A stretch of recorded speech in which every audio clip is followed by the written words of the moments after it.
রাজনৈতিক কর্মী বলেন, কেউ বাংলাদেশের মাটিতে রাজনীতি করার, চাকরি করার, ব্যবসা করার কোনো অধিকার নাই তাদের। অবিলম্বে এদের প্রত্যেককে আগামী 1 মাসের মধ্যে বর্তমান যে ডেভিল হান্ট কার্যক্রম চলছে, অপারেশন চলছে, তাদের প্রতি অনুরোধ, আপনারা আগামী 1 মাসের মধ্যে এদেরকে চিহ্নিত করে সবাইকে আইনের আওতায় আনুন। আমরা জানি বাংলাদেশের আইন শৃঙ্খলা বাহিনী যদি চায় 24 ঘন্টার মধ্যে একটা এলাকা সকল অপরাধীকে তারা আইনের আওতায় নিয়ে আসতে পারে।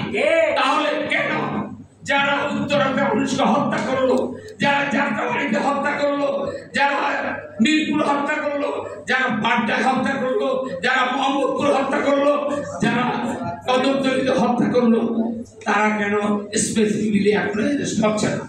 যে ওসিরা, যে ডিসিরা, যে এসপিরা, যে